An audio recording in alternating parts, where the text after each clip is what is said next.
Bonjour à toutes, alors je suis ravie de vous retrouver aujourd'hui pour ce nouveau live sur sublimer sa cicatrice.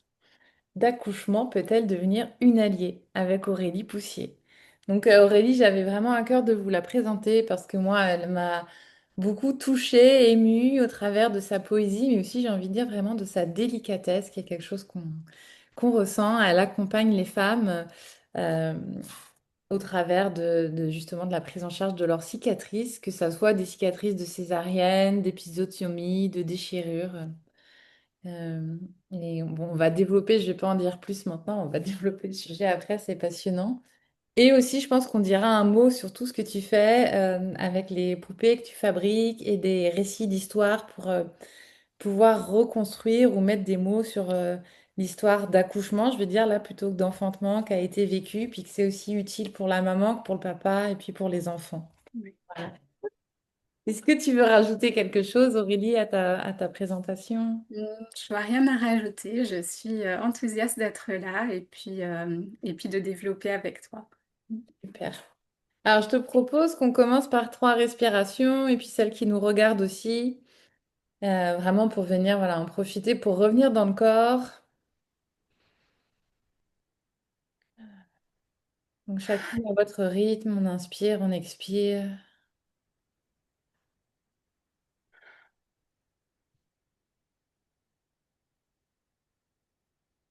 et on vient reconnecter au souffle qui nous ancre dans l'instant présent, dans le moment, dans la vérité du corps, de l'instant.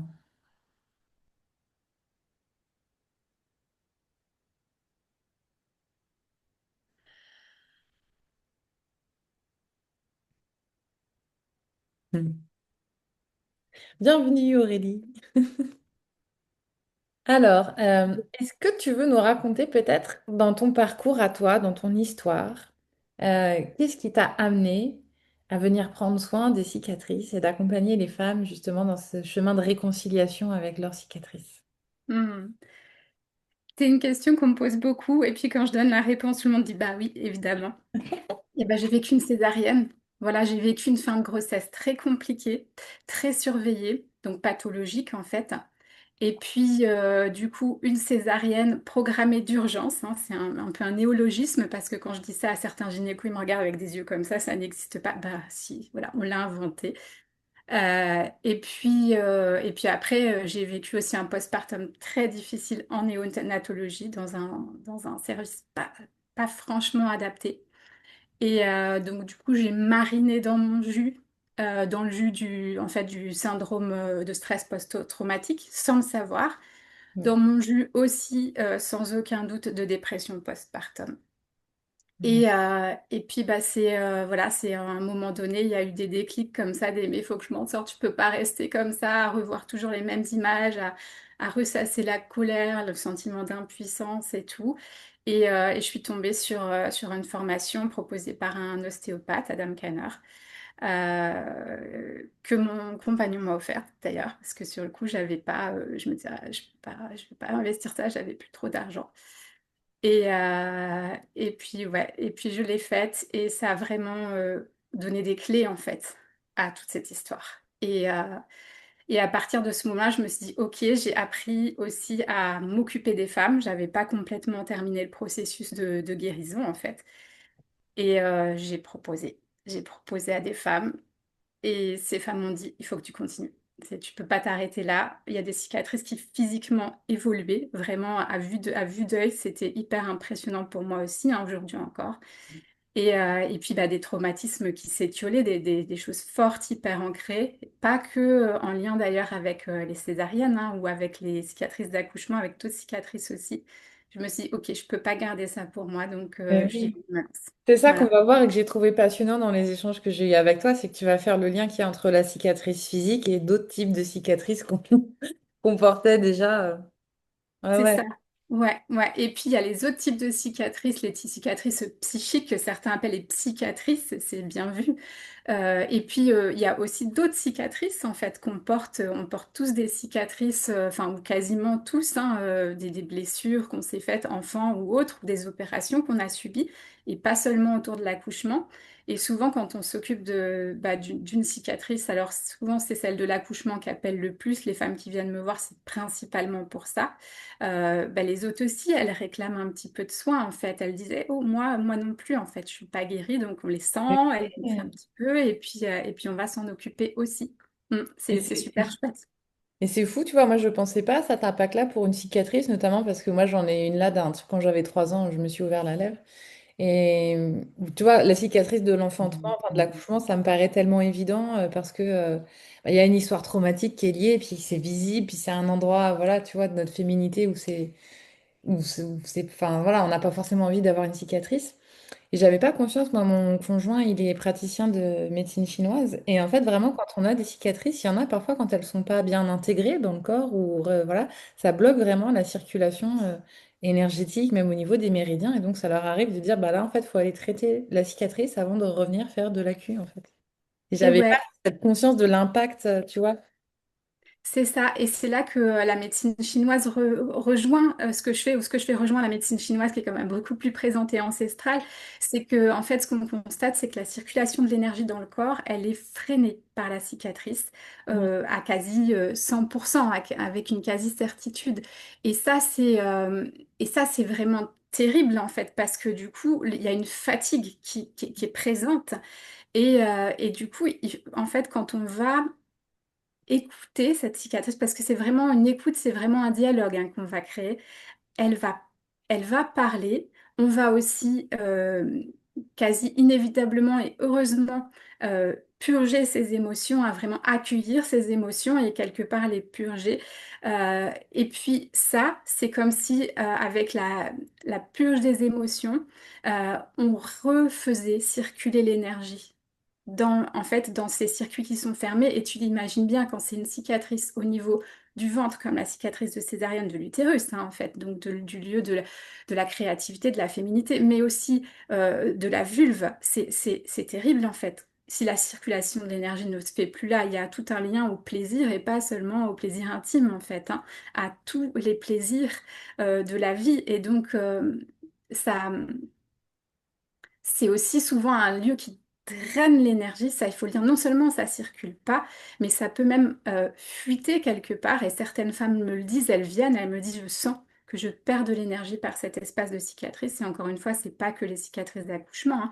Mm. Et du coup, quand on va s'occuper de cet espace, alors du coup, progressivement, ça se referme. Et le cas échéant, il y a aussi des techniques pour refermer. Moi, j'en connais une que je peux pratiquer pour le coup en présentiel, alors que mes accompagnements sont aussi en distanciel, et qui permet de fermer ça. Et les femmes me le disent systématiquement. Moi, je l'ai vécu aussi. J'ai appris ça en dehors de cette formation. Et, euh, et en quelques jours après, je me suis dit, mais en fait, j'ai beaucoup plus d'énergie maintenant que j'ai enfin fermé physiquement, enfin éthériquement, en fait, au niveau énergétique, ma cicatrice de césarienne. Et ça, c'est... Après, on sent qu'on a un alignement différent aussi avec son enfant, avec soi-même, avec sa vie, avec les gens de l'extérieur. C'est assez fou, en fait, l'énergie qui fuite comme ça, ces pertes Ouais. d'énergie, comme elles sont en cause de plein de déséquilibres au niveau de la vie.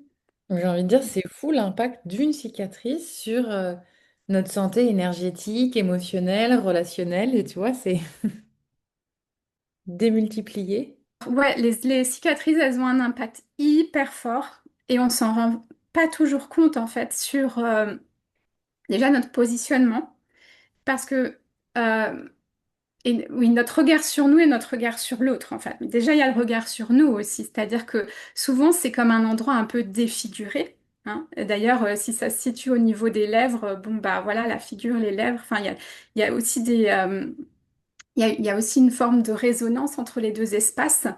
Euh, et puis il y a comment dire, il y a ces souvenirs aussi qu'on a, c'est-à-dire souvent on a vu la cicatrice, moi par exemple avec des agrafes, c'était affreux, enfin c'était vraiment, j'avais l'impression de voir le visage de Frankenstein quand je regardais mon ventre. J'ai même pas osé faire une photo de ce que j'ai vu tellement c'était affreux. Donc déjà on se sent laide, complètement enlaidi. On se sent quelque part brisé aussi, intérieurement, extérieurement, physiquement. Il y a un inconfort qui est énorme, surtout au début, mais parfois à long terme au niveau de la douleur qui peut être là. Et donc, bah, quand on est dans l'inconfort, quand on se sent pas belle, quand on se sent défiguré, quand on se sent dépossédé de sa puissance aussi, parce que souvent, c'est que l'accouchement, il s'est pas passé complètement de façon fluide, hein. La césarienne, là, c'est clair. On se sent souvent, d'ailleurs, un mot qui revient beaucoup, c'est on m'a volé mon accouchement, parce Mm. que c'est pas toujours complètement consenti. En tout cas, c'est mal vécu, c'est consenti du bout des lèvres. Et c'est pareil pour des épisiots, hein. D'ailleurs, moi, j'ai eu des récits d'épisiotomies qui ont été faites limite les yeux dans les yeux, alors que la femme avait dit non, hein. Donc, c'est quand même très fort. Il y a des lieux de maltraitance obstétricale qui sont énormes. Donc, quand Ouais. on porte tout ça, c'est engrammé au niveau de la cicatrice. Mm. D'ailleurs, plus la cicatrice, elle va être anesthésiée ou douloureuse ou dure, hein, les femmes, quand elles touchent leur cicatrice, souvent elles me disent, je sens rien. C'est le vide, c'est la mort, c'est un no man's land. Enfin, c'est des mots assez forts, en fait. Ouais. Bien, c'est hyper douloureux. Et moi, Mais quand la... j'ai Pardon. vraiment, toi, en même temps qu'on parle avec toi, ce souvenir de ma cicatrice. Moi, j'ai eu une déchirure complète. Et de quand je suis retombée enceinte, j'ai vraiment eu très peur parce que j'avais voilà, complètement déchiré. Et la cicatrice, quand je regardais, elle était dure, gonflée. Et tout pourtour, c'était blanc.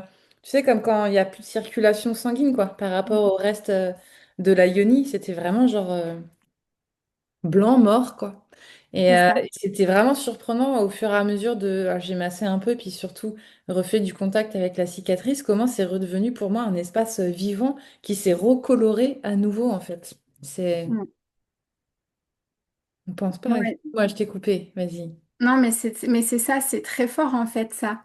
C'est très fort de constater à quel point, quand on prend soin, le tissu, il redevient vivant en fait, il Mm. se régénère. J'ai un des premiers soins que j'ai fait, c'était sur une cicatrice de chirurgie esthétique, voilà, sur pardon, un grain de beauté. Or, le résultat, il était franchement pas joli. Et après la première séance, il y a la moitié de la cicatrice qui s'est complètement dégonflée, complètement, la pigmentation normale de la peau est revenue. Et moi, j'étais la première surprise parce que je m'attendais pas du tout à un résultat pareil, aussi visible, aussi visuel. Et du coup, c'est ça, en fait. On prend soin de l'espace. Et alors, parfois, ça suffit pas. Des fois, on est un peu dans le superficiel. C'est-à-dire, on le fait pour le faire, mais on n'écoute pas vraiment les sensations. On est quand même un peu coupé, hein, parce que c'est quand même difficile de revenir sur ces événements-là, sur ces sensations-là. Donc souvent, on est encore dans cette espèce de dissociation qu'on a pu vivre au moment du traumatisme pour se Ouais. couper de ces émotions qui étaient vraiment trop, trop fortes, impossibles à vivre complètement. Et quand on revient vers ça, avec beaucoup de douceur, de délicatesse, au rythme de la personne, hein, parce que c'est pas rien, hein, de retourner dans ces espaces-là, et quand on accueille les émotions qui quelque part sont logées à cet endroit, Mm. ben, ça se dissout en fait. Et c'est assez magique parce que moi, c'est un moment que quelque part j'adore, c'est quand les femmes enfin s'autorisent à pleurer, qu'elles lâchent. Et bon, j'en frémis rien que d'en parler Ouais, parce moi que aussi, j'ai les voilà, je l'ai frissons, c'est vécu coupé. aussi il n'y a pas longtemps lors de mon dernier soin et je l'attendais un peu, je me dis, est-ce qu'elle va pleurer? Et là, fao, et ça lâche. Mm. Et presque instantanément, il y a les émotions qui coulent et c'est un peu comme ces bains d'ocytocine quand on allait. Et il y a après ce bain d'amour qui vient, ce bain de soulagement, Ouah, ça y est, il y a tout qui reprend de l'espace en fait, comme si les larmes, elles prenaient le chagrin, la tristesse, ça peut être la colère aussi hein, d'ailleurs prenait tellement d'espace il y avait plus de place pour la respiration, presque pour le bien-être, pour le plaisir. Et c'est vraiment ça qu'on va dégonfler en fait progressivement avec mes accompagnements. Mm. Ouais. Euh, et ça a aussi beaucoup d'impact. Tu ne te commençais par dire sur l'image qu'on a de nous-mêmes, la perception qu'on a de nous-mêmes, mais aussi avec les autres. Qu'est-ce que tu as observé, toi, dans tes accompagnements sur l'impact qu'elle peut avoir, cette cicatrice, sur la confiance qu'on peut avoir en nous en tant que femmes? Justement, d'avoir été Bah, blessé dans des endroits aussi intimes que tu me disais, que ce soit l'utérus ou la ionie, notre vulve. Bah, ouais, la première chose en fait sur ces cicatrices d'accouchement, c'est vis-à-vis de son enfant en fait. On nourrit énormément de culpabilité souvent en raison d'un accouchement qui s'est pas passé correctement. Pour certaines femmes, c'est assez clair qu'un accouchement traumatique, c'est aussi traumatique pour l'enfant et donc que ça peut laisser des traces et que c'est quelque chose qui va changer son comportement, qui va être à soigner aussi. Et donc, bah, c'est évidemment pas ce qu'on souhaite à notre enfant et donc on se sent hyper coupable. Et la culpabilité, déjà, quelque part, ça renferme, hein, ça nous, ça nous restreint.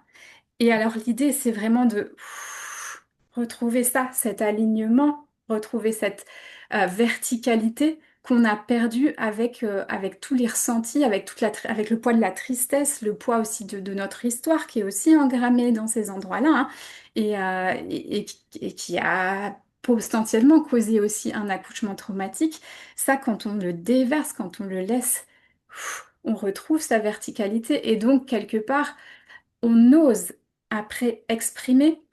C'est-à-dire ce qu'on n'a pas fait au moment de l'accouchement. Souvent, on n'a pas osé dire non, en fait, non au chirurgien, euh, non, non à l'anesthésiste qui en remet un coup dans l'ocytocine ou autre, dire non aussi et ben, l'obstétricien qui nous fait les pisios, ou dire non à la césarienne en fait. Non, je sais que ça peut le faire, je sais que ça va aller en fait. Laissez-moi juste le temps de ressentir, de me reconnecter, de revenir dans ma bulle. Et ça, il en a très certainement été question plein de fois dans les conférences que tu as faites précédemment.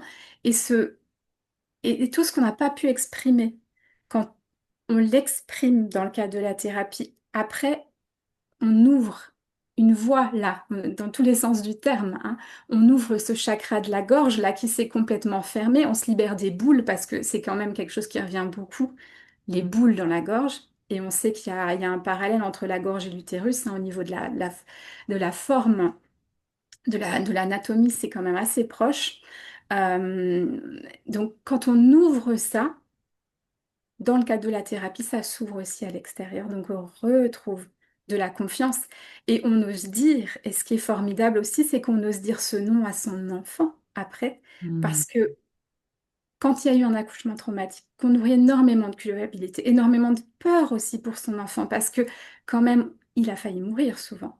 Ou en tout cas, on nous a dit qu'il risquait de mourir. Donc la peur de la mort, elle a été présente au moment de donner la vie, dans un paradoxe total. Donc finalement, on a ces deux énergies qui étaient présentes et donc après, on a juste envie d'offrir le meilleur à son enfant. Donc on n'ose plus poser les limites non plus, en fait. Les limites, elles ont pas été respectées, on les a, tu vois, et on n'ose plus poser les limites non plus à son enfant. Et quand on a pu redresser ça dans le cadre de l'accompagnement, alors après, le non, il vient naturellement. Ah, Et récemment, il y a une femme qui me disait, j'ai découvert que je pouvais dire non à mon enfant et que ça pouvait très bien passer.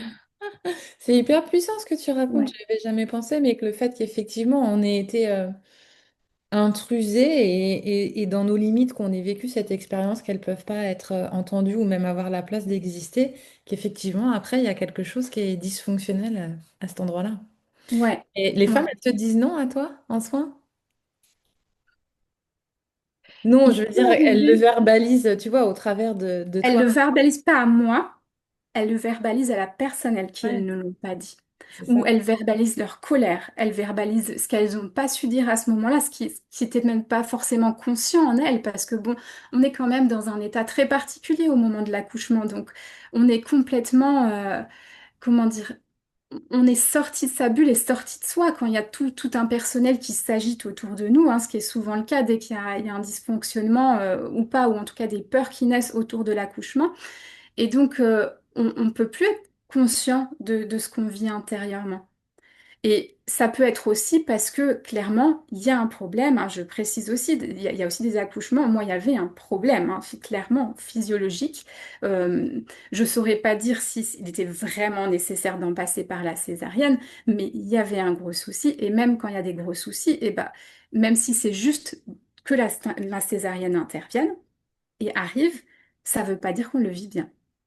Oui, et puis je sais pas comment ils te l'ont amené, mais c'est ce qu'on racontait hier avec Karine Langlois, qu'une maman qui est vraiment informée sur ce qui est en train de se vivre pour elle et pour le bébé, et qui, on va chercher aussi l'approbation, ou en tout cas la partie active, même pour aller dans une césarienne, il y a moins d'effets de stress post-traumatique posés sur ces événements-là parce qu'elle comprend pourquoi elle vit ce qu'elle a vécu et qu'elle a la sensation aussi d'y avoir participé en fait.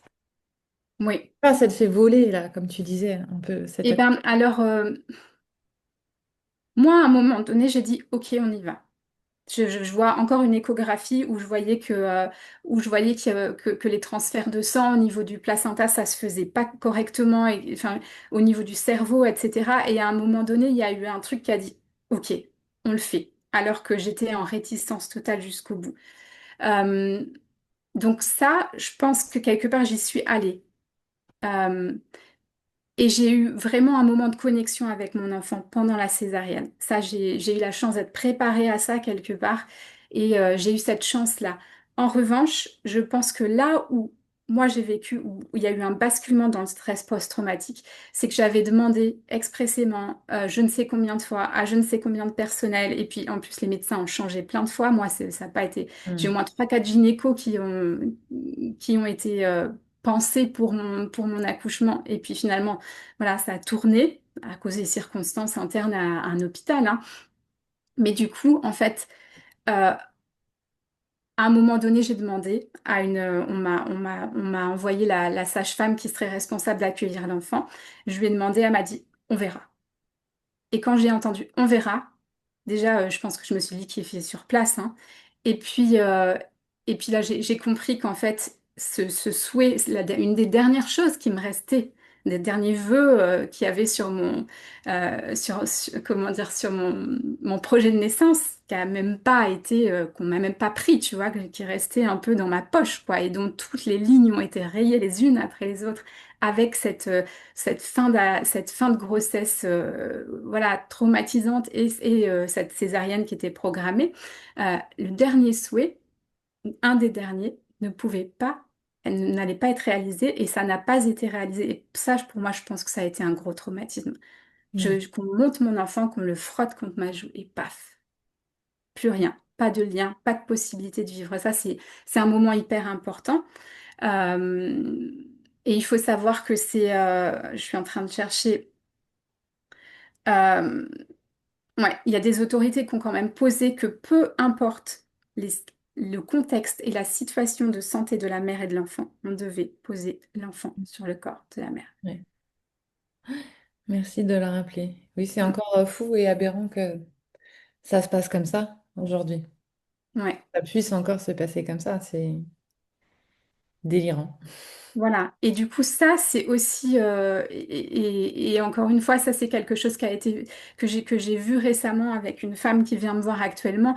Ça a été terrible pour elle qu'on lui enlève son enfant. Enfin, pour toutes les femmes, je pense, en fait, ou la plupart. Euh, la première chose qu'on a envie, c'est de créer, c'est de vivre le lien, c'est de vivre les premiers moments de connexion. Et, et qu'il y ait une raison de santé ou pas, une raison vitale ou pas, c'est terrible pour une maman d'être séparée de son enfant à ce moment-là. Et donc, moi, la J'ai- césarienne, elle n'a pas été bien vécue et la séparation non plus. Et puis, j'ai eu un postpartum qui a été affreux, enfin vraiment affreux. Et donc, tout ça, ça fait que j'ai quand même vécu ce syndrome de stress post-traumatique. Ça me fait penser ce que tu racontes à une expérience que j'ai vécue quand j'étais interne en obstétrique et que on accompagnait un jeune couple très sympa qui s'était mis de la musique de reggae et tout. Bref, et le bébé arrive en siège, un siège un peu long, un peu compliqué. Et quand le bébé sort, en fait, si tu veux, il était, voilà, il fallait fallait faire de la réanimation, quoi. Donc, ce qu'on est parti faire à côté. Donc là, pour le coup, direct, en fait, il a même pas touché sa mère ni rien.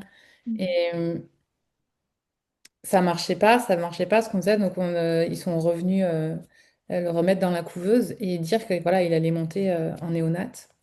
Et à ce moment-là, la mère, elle a mis la main, elle a dit, je vais le toucher. Et paf, il s'est mis à crier. Ouais, c'est ça. Ouais, ça me fait frissonner ça aussi, tu vois. Ben oui. Et oui, il y a forcément quelque chose de vital qui se passe entre la mère et l'enfant. Et quand on va couper prématurément ce lien entre les deux, là, on va vraiment abîmer la relation. Et c'est quelque chose qui se répare, heureusement, mais qui demande à être soigné, à être réparé. Ouais.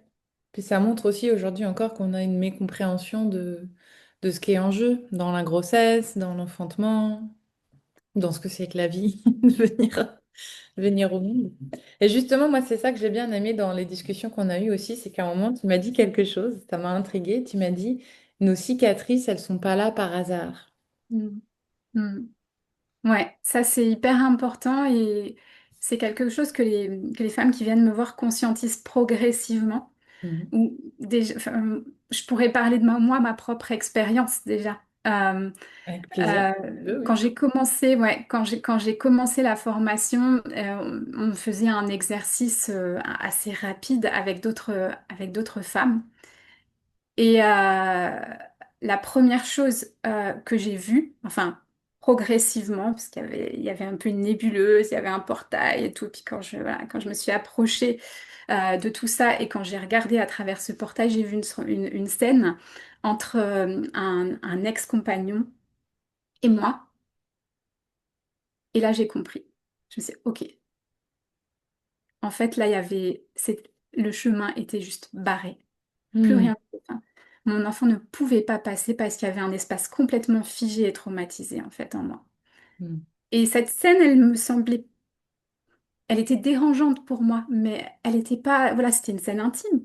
Mais à l'époque, on ne parlait pas de consentement et en fait, c'était moins anodin que je pensais, tu vois. Mhm. Et donc, les femmes qui ont vécu des abus, qui ont avorté, ou potentiellement dont les mères ont vécu des abus ou les grands-mères, hein, puisqu'on sait, il y a environ 7 générations avant nous qu'on porte Ouais. génétiquement, hein, euh, ou qui ont vécu des accouchements traumatiques ou qui sont mortes en couche. Moi, c'est le cas d'une arrière-arrière-grand-mère à moi. Hein.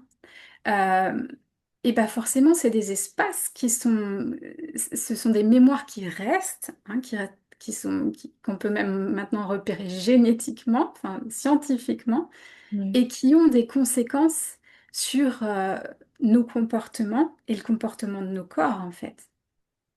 Et pour donner l'exemple de l'abus, hein, qui est bah, là pour le coup l'exemple le plus fort, euh, j'ai une amie qui me disait un jour, une amie doula, Rachel Leloup, que j'aime beaucoup, l'accouchement est un consentement.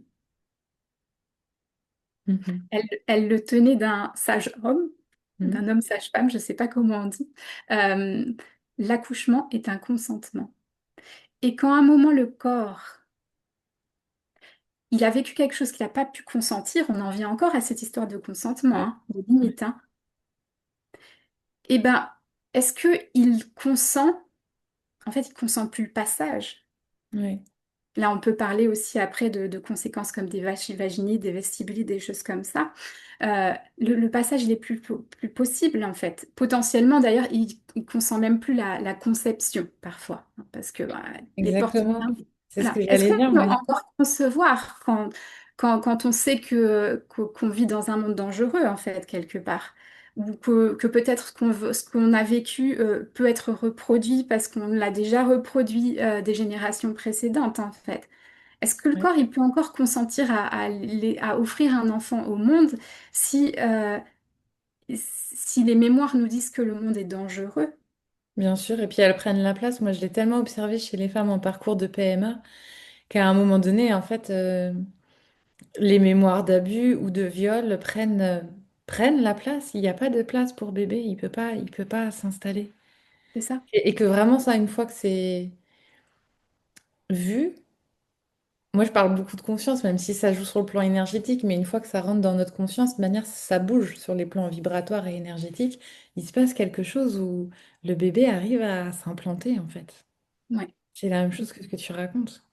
Et d'ailleurs, quand tu parles de ça, maintenant j'ai tendance à préciser une chose assez rapidement aux femmes qui viennent me voir, c'est si tu veux pas d'enfant, sois plus vigilante que d'habitude à ta contraception. Hmm. Parce que quand on travaille sur ces sphères-là, qu'on Hmm. vient justement refaire circuler l'énergie, comme on disait au début, Ouais. potentiellement, même pas que potentiellement, la fertilité, elle reprend sa place aussi. Justement, la place, on a enlevé quelque chose qui prenait toute la place, donc il y a de la place pour qu'un nouveau bébé vienne s'implanter. Et Ouais. moi, ça m'est arrivé, je suis tombée enceinte après avoir vécu un début d'accompagnement. J'avais même pas, voilà, après avoir vécu ma formation, enfin, en cours de formation même. Euh, bon, ça a donné une fausse couche qui venait encore tirer les... Hop, tiling, tiling, il y a encore des choses à aller travailler par ici. T'as pas terminé, ma petite. Mais pour d'autres femmes, ça, voilà, ça a donné d'autres accouchements aussi. Et Ouais. ça peut arriver assez vite parce que on laisse circuler. Ouais. Ouais. Ouais, ouais, c'est super beau. C'est pas une promesse que je fais, hein, voilà. Mais c'est une réalité. Je pense que avec Ouais. d'autres accompagnements, d'autres femmes le vivent aussi quand on Je pense vient vraiment sécuriser que cet espace. Mm. les femmes ont l'intelligence de comprendre qu'on n'est pas en train de leur vendre quelque chose ou de faire une promesse de quelque chose d'inaccessible. On propose de poser aujourd'hui un regard différent sur toutes nos histoires de femmes qui n'a jamais été portée. Et du coup, il y a un gros manque de sens et de reconnexion à quelque chose qui est d'une évidence. Parce qu'en fait, je suis sûre que quand on le dit, tout le monde se dit, bah oui, on le Ouais, sent, tu vois. ouais. Et oui, et je te remets correctement sur mon écran, c'est mieux. Et en fait, j'ai des femmes qui me le disent souvent dans mes accompagnements. On fait des débriefs par audio, par téléphone. Et parfois, j'attends un peu avant de leur expliquer ce qu'elles ont vécu parce que ça peut être très fort ce qui se vit. Et elles me disent, mais oui, mais en fait, oui. Et là, je pense à une chose qui est quand même hyper importante, c'est la notion d'accouchement énergétique voilà, que toi, tu as vécu. Hein, c'est quand même pas rien. Comment présenter ça à des femmes qui ne voient pas ce que c'est, parce que c'est pas un concept très connu, je sais même pas si c'est théorisé. Tu veux que je Euh, raconte mon histoire pour illustrer?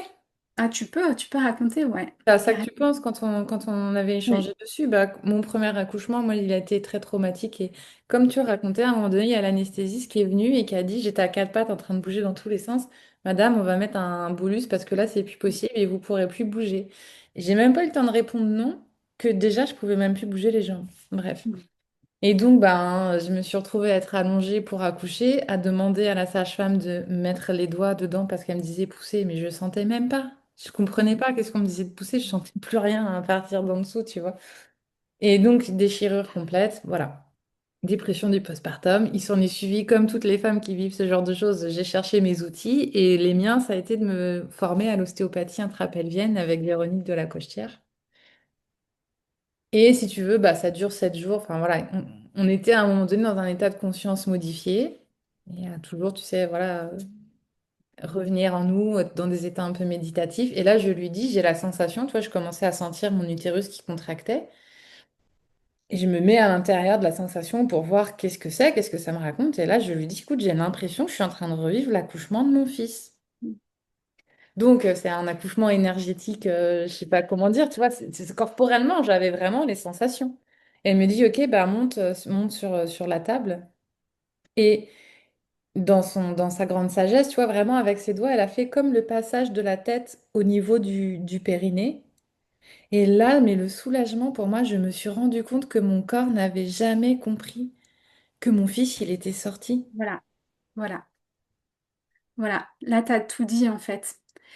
Ça, c'est un élément important. Et quand on accouche, je frémis encore là quand j'entends ça, quand on accouche, notamment par césarienne, ou quand il y a un traumatisme au moment de l'accouchement, le corps, il n'enregistre pas forcément l'accouchement, le passage.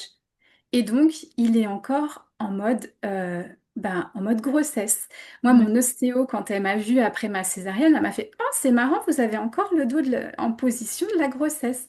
Ben oui, parce que le corps, il n'a pas enregistré en fait.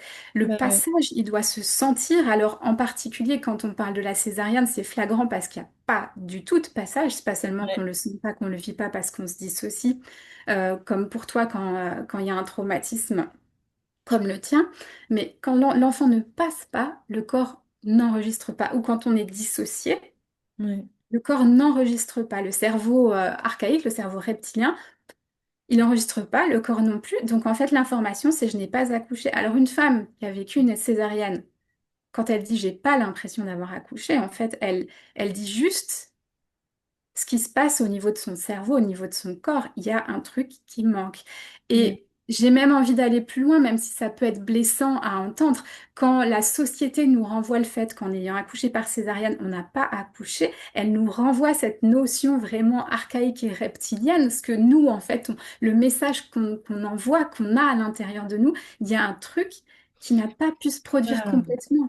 C'est fou ce truc-là parce que moi, j'avais jamais eu cette notion-là, mais t'es la deuxième ce matin. Laurie aussi, elle nous a raconté ça.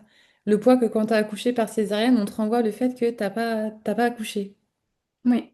Et pour moi, je trouve ça affreux, hein, on est d'accord. Mais ça renvoie ça nous renvoie juste la sensation qu'on a en fait. Ça nous met dans un inconfort terrible, dans la souffrance qu'on porte aussi cette impression-là. Mm. Mais ce qui est formidable, c'est que quand après tu vis un accouchement énergétique, et ça, c'est pas systématique, mais ça se vit aussi dans des accompagnements comme le mien. Alors le corps, il enregistre l'information. Oui. Et là, c'est pareil. De nouveau, il y a quelque chose qui se réaligne. Déjà, il reprend la position. Il y a des sensations qui reviennent. Bon, et puis c'est un vécu. Moi, je l'ai vécu aussi, l'accouchement énergétique. Je l'ai même vécu 2 fois. Alors, on pourrait se demander, ah, tu l'as vécu 2 fois, t'as eu qu'un enfant quand même à la base. J'ai eu une fausse couche. Et puis, j'ai vu des femmes le vivre aussi euh, qui n'avaient pas eu d'enfant. Donc, Ouais. Moi, j'ai vu des femmes le vivre pour leurs aïeuls aussi, leurs ancêtres. voilà, exactement. J'ai vu aussi, moi, une femme le vivre pour une connaissance, hein, donc même pas avec un lien, enfin, avec un lien, pas un lien de sang, en tout cas, tu vois. Non, non, mais même pas de lien familial du tout. Et donc, quand on sent, parce qu'on sent, alors c'est aussi, les sensations sont aussi très différentes selon les femmes, hein, c'est pareil, il n'y a pas de vérité générale là-dessus, mais quand on sent ce passage, quand on peut soi-même permettre, déjà quand on ressent son enfant à l'intérieur, on peut lui dire tout ce qu'on n'a pas pu lui dire au moment où ça s'est pas passé comme on aurait voulu. On peut recréer le lien, on peut recréer sa bulle autour de soi, et on peut décider de le libérer, et que c'est OK de le libérer en fait dans ce monde. Mm. Et quand on sent ce passage pour certaines femmes, ça veut dire que moi j'ai des femmes qui du coup changent de position, qui peuvent se mettre dans la position dont elles ont été privées au moment de l'accouchement, puisque bah voilà, à cause de l'anesthésie, ou parce qu'elles étaient dans un contexte où on leur laissait quand même pas beaucoup de liberté. Moi, j'ai une femme qui m'a dit un jour, c'est comme ça qu'il aurait dû naître. C'est comme ça que j'aurais voulu qu'il naisse. Et là, en fait, ça a eu lieu. Mm. Et le cerveau, comme euh, en tout cas on dit qu'ils ne font pas la différence entre ce qui est vécu et ce qui est Ouais. ressenti et visualisé pleinement, ils enregistrent que l'accouchement a eu lieu. Mm. Donc ils peuvent passer à l'étape postpartum, qu'il y a une séparation entre la maman et l'enfant physique, et que donc chacun son énergie, qu'on peut poser aussi des limites, etc. Tu vois toutes les Ah conséquences en fait, oui, c'est hyper exactement. fort. Ouais, et ça illustre très bien du coup ce que tu disais tout à l'heure sur le fait que la maman a du mal à poser ses limites Et oui. avant. Mais oui, parce que c'est vrai que quand le corps comprend pas aussi que c'est sorti, il y a encore cet état de fusion. Je termine juste si tu m'autorises la suite de cet accouchement énergétique parce que comme tu le dis si bien, en fait, ça vient changer des choses à l'intérieur de nous. Il y a quelque chose qui se réintègre, mais pas que dans mon expérience, je l'ai vu chez mon enfant aussi. Parce qu'à l'époque, il avait 18 mois, il savait dire maman et il refusait de le dire. C'était, voilà. Et j'étais à plus de 400 kilomètres de distance, sans contact particulier ni rien. Et le soir de ça, où j'ai vécu cet accouchement énergétique, le papa m'avait laissé un vocal parce que mon fils, il m'a dit, ton fils veut te dire quelque chose. Et il disait, maman, maman, maman, maman, pendant 1 minute. Tu vois? Et c'est fou, c'est-à-dire que ça, c'est moi qui l'ai vécu dans mon corps, qui l'ai réintégré, mais l'information, elle est parvenue jusqu'à lui, quoi. Oui, exactement. Ouais, ouais, c'est exactement ça. Et du coup, il y a quelque chose qui s'harmonise à ce moment-là, en fait, dans la relation mère-enfant, qui est très très fort déjà là, intérieurement et dans la relation mère-enfant. Et ce qu'on n'a pas évoqué encore, c'est que il y a aussi une question d'énergie qui est restituée à l'enfant. Moi, ce qui m'a été enseigné, c'est que quand l'accouchement a été traumatique, que, alors en tout cas pour ce qui concerne la césarienne, l'enfant, il n'a pas pu vivre l'accouchement dans son corps Ok. énergétiquement. Il a Aussi. été privé de quelque chose. L'énergie de l'accouchement, c'est comme si elle était restée dans le ventre de la mère et une partie de l'énergie de l'enfant aussi. Ok. Et donc au moment où ce passage est refait, revécu, où il y a cet accouchement énergétique, il y a cette énergie, nous, on nous a vraiment appris à la palper, à la sentir et à la redonner à la mère. Mhm. Moi, ce que j'ai vécu aussi, c'est que la mère l'attrape par elle-même comme s'il y avait son enfant et la mette sur son cœur, sur elle, comme elle aurait fait si elle avait vécu un accouchement à la maison, etc., ou un accouchement hyper doux à l'hôpital. Et donc cette énergie, voilà, on peut la palper et après elle revient à l'enfant, en fait. Waouh, c'est C'est, magnifique. ouais, c'est pas rien, c'est pas rien. Et donc c'est pas étonnant que ça grouille à l'intérieur avec la colère, avec la tristesse, avec le sentiment d'impuissance. Il y a une énergie qui est là qui ne devrait plus y être. Ouais, c'est ça. C'est ça. Merci, c'est tellement précieux. Merci pour ce que tu fais, ce que tu œuvres auprès des femmes et puis cette possibilité d'avoir de la compréhension aussi. Tu as une action sur le corps physique, émotionnel, énergétique, mais aussi mentale. Ouais, ouais, Ouais, c'est vraiment précieux. Est-ce que tu veux peut-être, avant de nous guider cette méditation de reconnexion avec nos cicatrices, nous parler, parce que moi j'ai vraiment adoré ça aussi dans tes propositions, euh, des poupées que tu fabriques et des histoires que tu racontes autour des enfantements ou des accouchements qui ont été traumatiques. ouais.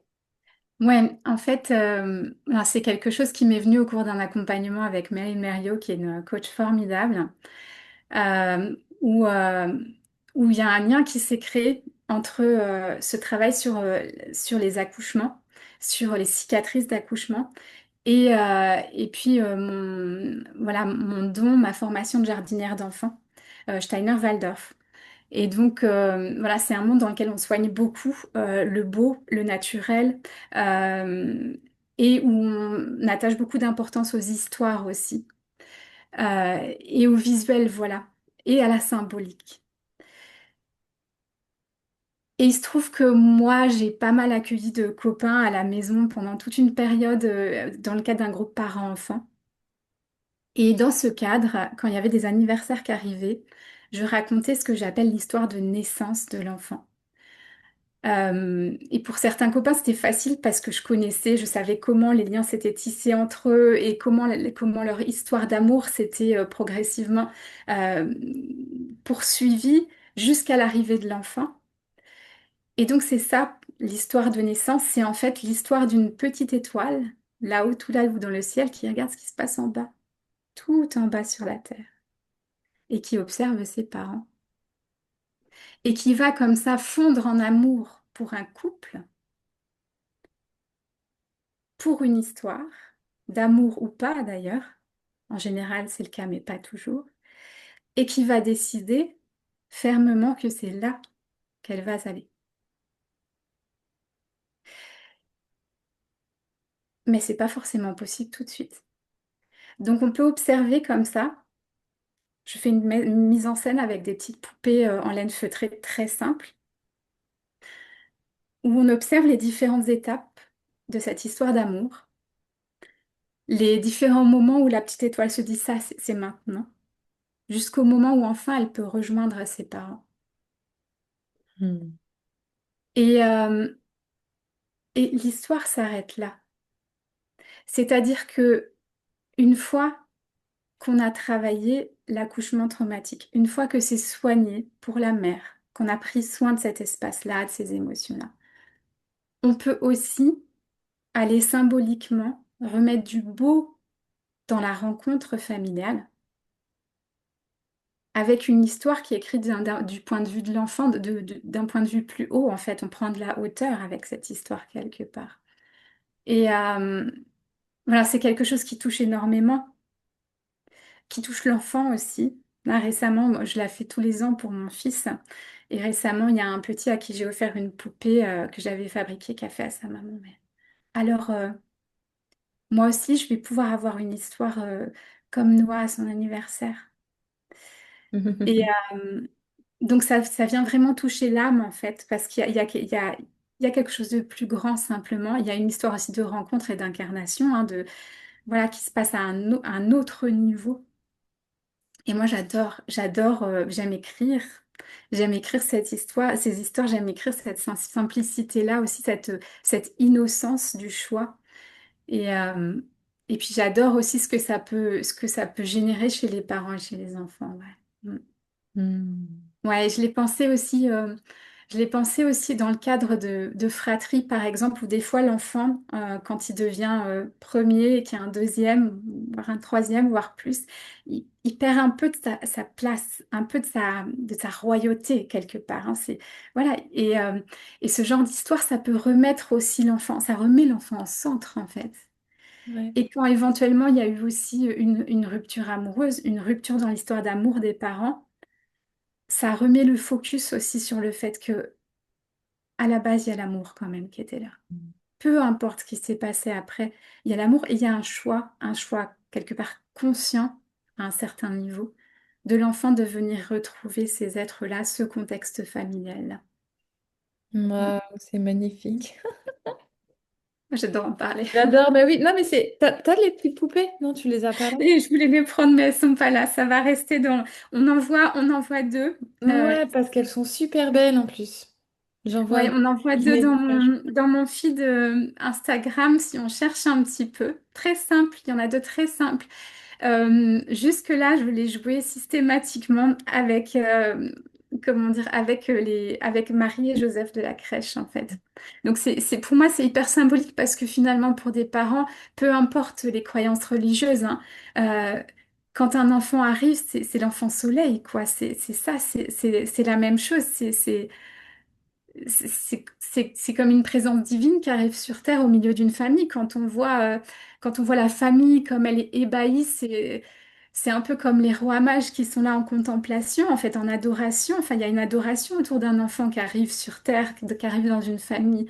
Et pour moi, c'est un peu comme, voilà, on est tous un peu ce couple-là, en fait, ce couple divin. Euh, donc voilà, c'est pour ça que si vous cherchez ma petite crèche, vous verrez Marie et Joseph. Voilà. Mais maintenant, je vais décider de les concevoir de façon beaucoup plus individuelle par rapport au profil des personnes avec qui je travaille et de faire un album photo, en fait, de faire un album, un livre d'histoire à raconter à l'enfant.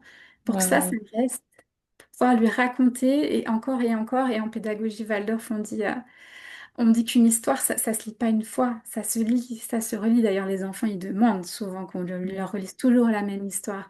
Et celle-là, c'est pas n'importe laquelle. Mm. Waouh, je trouve ça merveilleux. C'est pour ça que je voulais vraiment que tu sois là aujourd'hui pour nous proposer, pour nous partager ça, que les femmes sachent que ça existe. Ouais, ça existe et je Euh, le fais. et est-ce que maintenant tu as envie de nous guider justement? Tu nous as préparé, je crois, une pratique de reconnexion avec sa cicatrice. Ouais, Alors justement, comme tu le disais, peut-être que si les femmes qui nous écoutent, elles n'ont pas de cicatrice ni de césarienne, ni d'épisio, ça peut être n'importe quoi d'autre comme cicatrice, hein. ça peut être toute forme de cicatrice physique. Normalement, c'est plutôt des cicatrices externes au niveau de l'épiderme. Ouais. D'ailleurs, je précise que c'est elles et celles qui sont pas naturelles qui ont tendance à avoir des fuites énergétiques. Une déchirure ne crée pas de fuite et une cicatrice interne non plus. Ça peut rassurer les personnes qui nous écoutent. Et d'ailleurs, peut-être que c'est pas la cicatrice que vous allez vouloir aller voir qui va vous appeler parce que bah, parfois, il y a une cicatrice qui se manifeste et qui dit, ah, mais c'est moi que tu viens voir. Peut-être parce que s'il y a une priorité, peut-être parce que c'est pas le moment d'aller voir une cicatrice aussi forte que la cicatrice d'accouchement aussi. Donc, je vous invite simplement à écouter. Et j'ai envie de préciser avant et c'est une petite, voilà, c'est une petite pépite pour le sommet où je me suis dit, allez, j'ai décidé de créer un petit programme en 7 jours de rencontre avec sa cicatrice. Donc, où je vais égrener comme ça chaque jour, chacun des 7 jours, une méditation de centrage et de rencontre avec la cicatrice en allant très, très progressivement. Et donc voilà, c'est quelque chose que je vais proposer fin août, mais qui sera disponible pendant un mois, comme ton sommet, sous forme de groupe Telegram pour qu'il puisse aussi y avoir des partages. Et donc voilà, ça c'est comme un extrait de ce qu'on va vivre. Je ne vais pas aller trop dans l'intensité, je précise, parce qu'on n'est pas dans le cadre d'un accompagnement en duo et que je veux pas non plus emmener les personnes dans l'inconfort. Et je te reprends juste là sur ça. Est-ce que tu as un lien à nous partager que tu pourrais mettre en dessous de Ouais, je vous le la vidéo pour partagerai. les femmes qui... Ok, Partagerai, ouais. super. Ouais, je vous le partagerai, voilà. Et puis ça, c'est vraiment, j'ai décidé de faire, ce sera pas gratuit, mais j'ai décidé de faire un prix tout doux parce que j'ai besoin d'un engagement. Enfin, je souhaite que les femmes, elles s'engagent, qu'il y ait quelque chose de, ok, je m'engage Mhm. pour prendre soin de cet espace. Et donc, ce sera à 18 euros jusqu'au 31 juillet. Après, ça passe à 27 euros. Donc, c'est vraiment petit prix quand même pour, voilà, prendre soin de cet Puis du espace-là. coup, je précise aussi que tu accompagnes aussi, même à distance, en visio, pour venir se réconcilier avec sa cicatrice. Ouais, ouais, j'accompagne à distance, j'accompagne aussi en présentiel à Bourg, dans un espace que les gens aiment beaucoup et connaissent par ailleurs.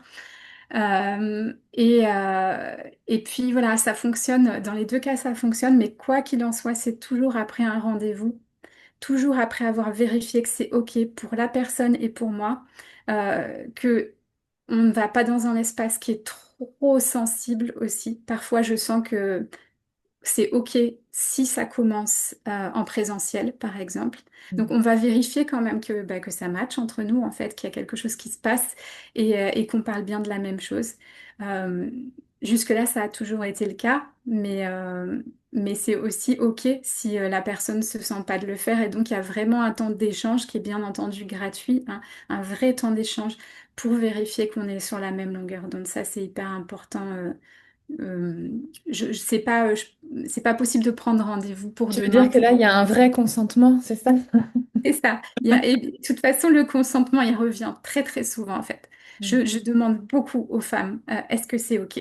Est-ce que c'est OK? Et il y a le choix pour tout. Et ça m'émeut même de le dire. À tout moment, la femme, elle peut dire, on arrête en fait. C'est Mhm. aussi, moi, je pose les choses. Je donne mon ressenti, mais c'est pas moi qui ai le dernier mot sur rien du tout. Voilà, donc c'est hyper important pour moi. Et d'ailleurs, tu parles de consentement. Pour cette méditation que je vous propose maintenant, c'est hyper important pour moi que vous sentiez si c'est OK pour vous de le faire. Et que si à un moment il y a un inconfort, ouais, vraiment, vous pouvez vous poser là, OK. Peut-être même déjà connecter avec votre cicatrice, la sentir, ou simplement avec votre cœur ou votre corps. Et est-ce que c'est OK maintenant de faire cette méditation en fait?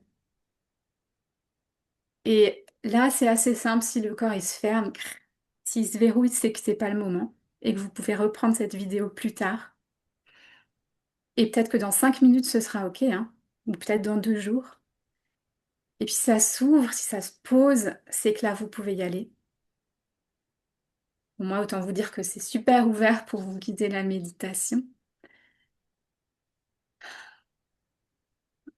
Et je précise aussi que il y a un moment donné, peut-être ça sera plus ouvert. Peut-être qu'à un moment de la méditation, vous ressentirez des résistances, des peurs, et c'est franchement OK de les écouter. Et c'est franchement OK d'arrêter. Vraiment, là, il n'y a pas. Je souhaite vraiment pas qu'on se force ici. L'idée, c'est de se respecter à 100%. Et voilà, ça peut être le moment maintenant, ça peut être le moment plus tard. Et si c'est pas le moment, c'est franchement OK. C'est que c'est pas le bon contexte. Voilà. Alors, je vais continuer sur cette lancée. Du coup, je vais vous proposer de fermer les yeux. L'idéal, c'est d'être assise dans un premier temps pour garder son ancrage, les pieds posés sur la terre. Sentir les points de contact des pieds avec la terre.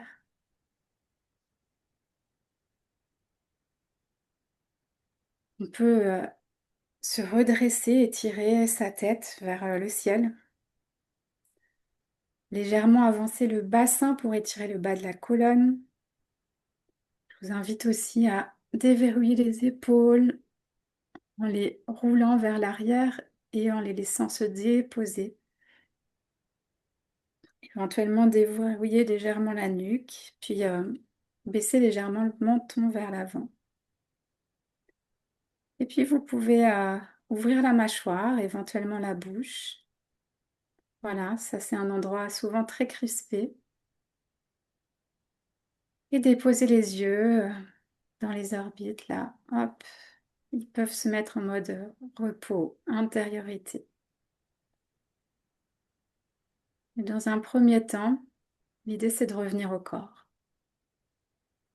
Je vais vous inviter à prendre une grande inspiration et à expirer tout ce qui peut vous encombrer.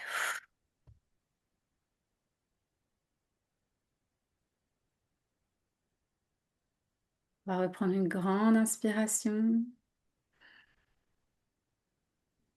et expirer. Et après la prochaine grande inspiration, vous pourrez expirer avec un ah de soulagement, de contentement, de plaisir. Et peut-être que vous sentez l'onde de ce A qui descend dans votre corps. Vous pouvez la faire descendre le long de vos jambes, descendre dans vos racines et visualiser de puissantes racines qui vous ancrent dans la terre profondément, qui rayonnent dans la terre, qui s'y sentent contenues, nourries, choyées. Et ces racines, elles vont aller jusqu'au cœur de la terre, cœur qu'elles vont délicatement entourer, comme on prend un enfant dans ses bras, ou en l'occurrence une mère.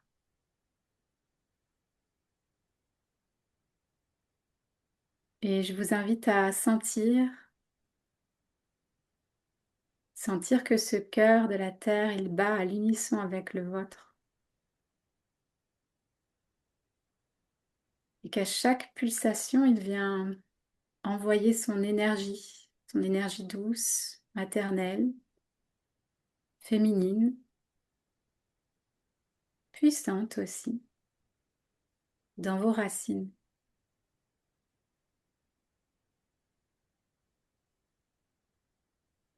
Cette énergie d'amour, elle va remonter le long de ces racines.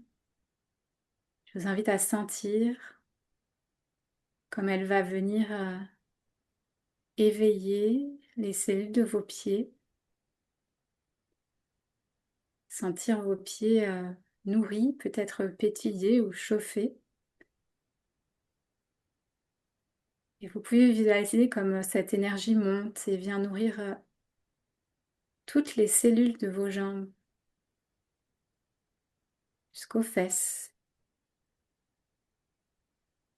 comme cette puissance douce vient nourrir chaque cellule de votre bassin, en particulier de votre yoni, votre utérus, tel que vous pouvez sentir cette énergie tournoyer.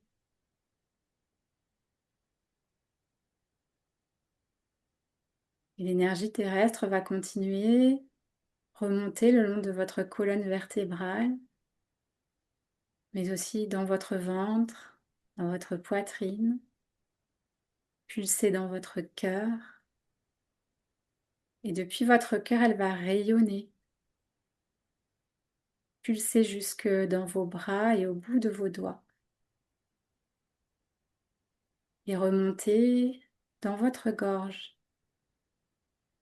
Là, vous pouvez vraiment insister, bien nourrir les cellules de cette énergie pour ouvrir l'espace de la parole, des émotions, de l'expression des émotions, du consentement, du oui ou du non. Et on peut continuer à laisser monter l'énergie dans la tête. Elle va nourrir le visage, Elle va s'imprégner dans le cerveau.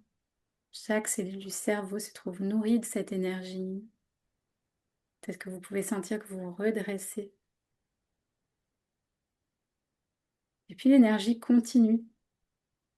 Elle va venir nourrir vos branchages qui s'étendent vers le ciel. Branchages recouverts de feuilles qui se pâment au soleil.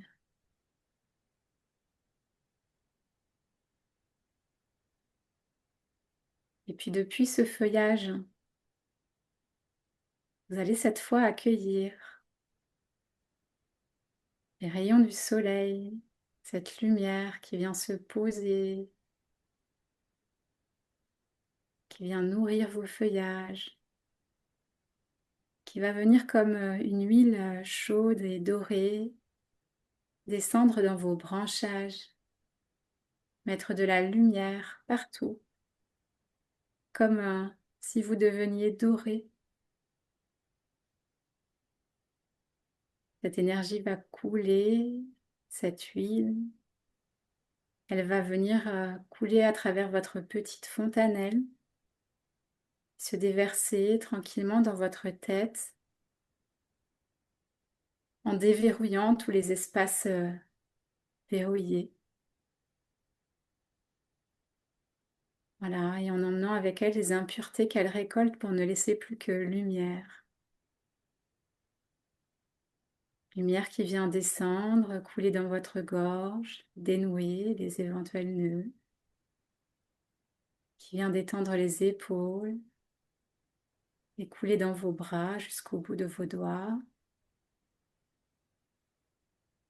Cette huile lumineuse, elle va couler aussi dans votre poitrine, descendre le long de votre colonne.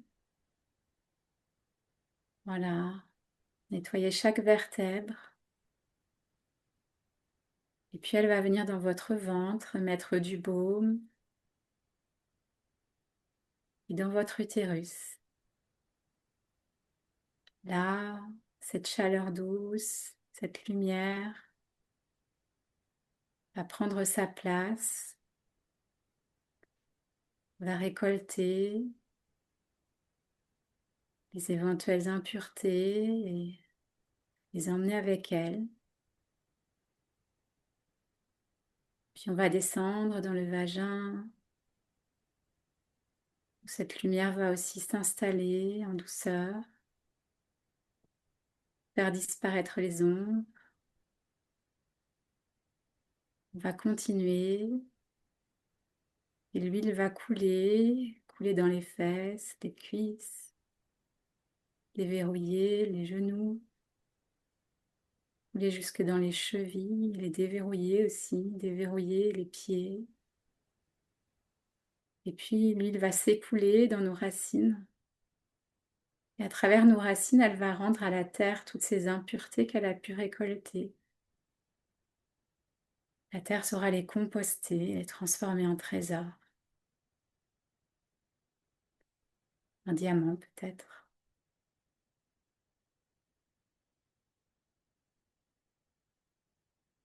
Voilà, et puis c'est depuis cet espace de détente que je vous invite d'abord à faire une petite visite de votre corps,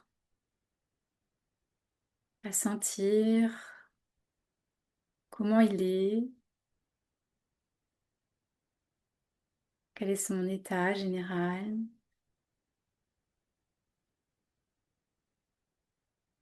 à vous arrêter éventuellement sur les espaces qui appellent davantage par leur ouverture ou par leur tension.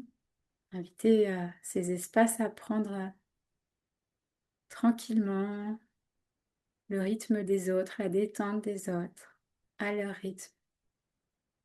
Voilà, sans chercher à comprendre,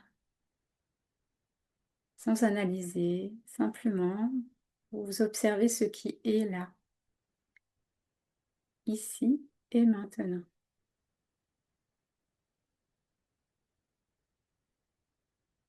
Ah, tranquillement, On va aller observer ce qui se passe dans la tête, sans se laisser embarquer, simplement on observe.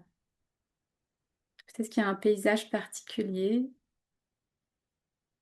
peut-être un brouillard, un pop-corn, ou simplement un calme plat. Si tes pensées sont là, c'est OK, elles ont le droit d'être là. Simplement, on observe, on prend note, sans se juger.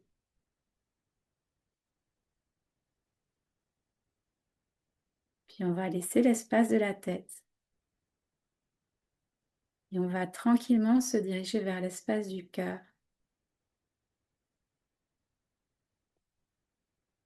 Voilà, et l'espace du cœur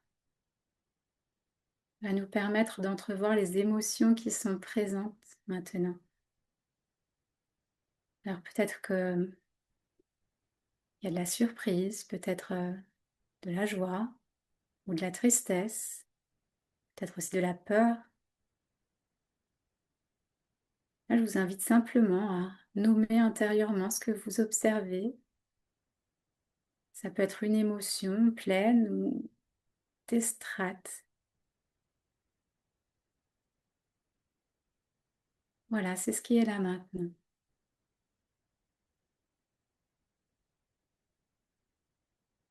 Hmm. Puis, en laissant les émotions, je vous invite à ouvrir ce cœur comme une fleur, puis à laisser venir sur cette fleur se poser un papillon qui vient vous délivrer une intention pour cette connexion.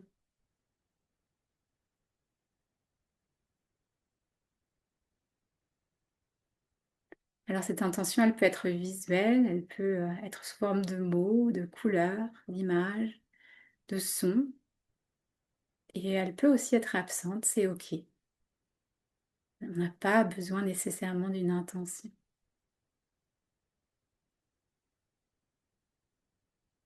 Ah, voilà.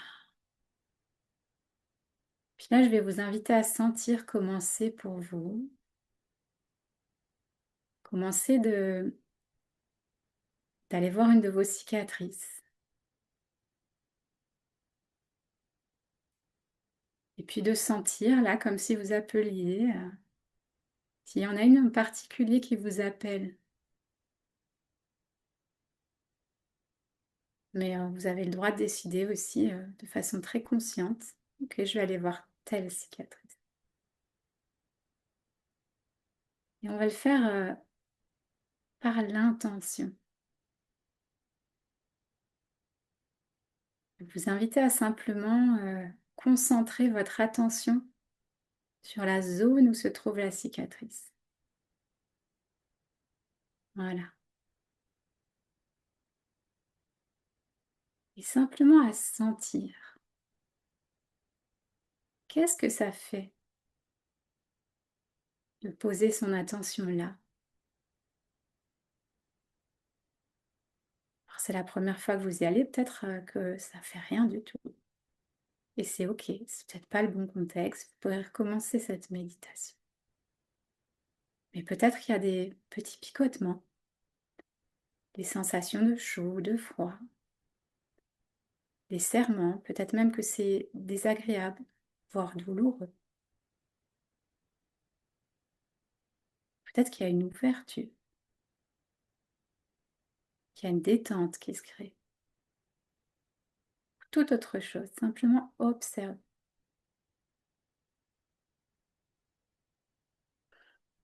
Puis peut-être que ce sont des images qui vont venir, peut-être aussi des émotions. Et dans ce cas, je vous invite vraiment à ouvrir les vannes, laisser sortir.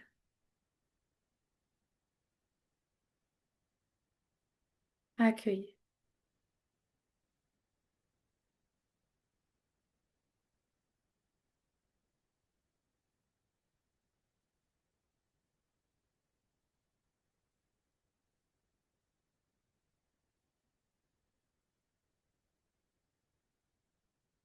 Et puis, si vous le souhaitez, vous allez pouvoir saluer votre cicatrice.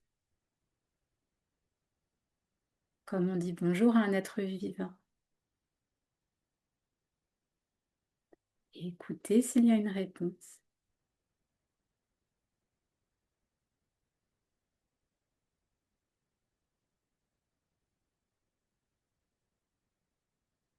Aussi,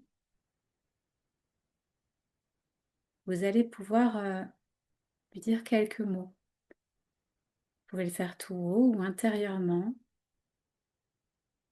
Lui dire ce que vous souhaitez lui dire, ce que vous ressentez là, à son contact, ou peut-être quelque chose que vous n'avez jamais osé verbaliser concernant votre vécu commun, la trace qu'elle porte de ce traumatisme.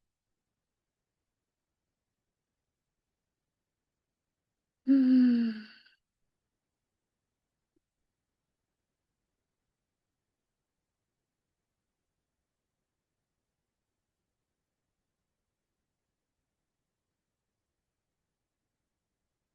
Voilà, on va y revenir. Je vous invite à terminer. Et puis vous allez quand même pouvoir lui demander si elle a un message particulier à vous faire passer, cette cicatrice. Accueillez s'il y a un silence. Restez ouvert aux sensations, aux émotions, aux images, aux sons.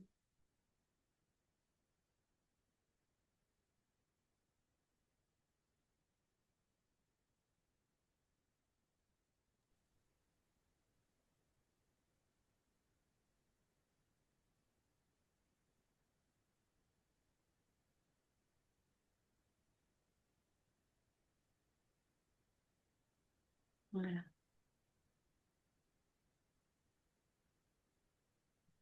Voilà, qu'il y ait eu une réponse ou pas. Je vous invite à remercier votre cicatrice pour ce temps de connexion. À vous remercier de l'avoir initié. Si, il y a eu un message mystérieux, une image étonnante, peut-être que les choses vont s'éclaircir progressivement. Laissez-vous surprendre. Vous pouvez aussi prendre en note cet éventuel message ou le dessiner. Puis tranquillement, vous allez remonter votre conscience en saluant votre cicatrice, en prenant congé.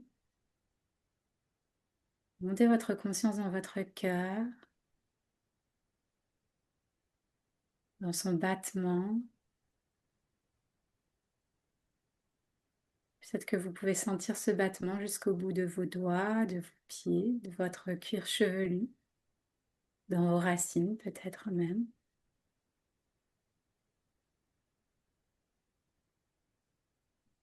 Puis revenir dans la conscience de votre épiderme, de vos contours corporels.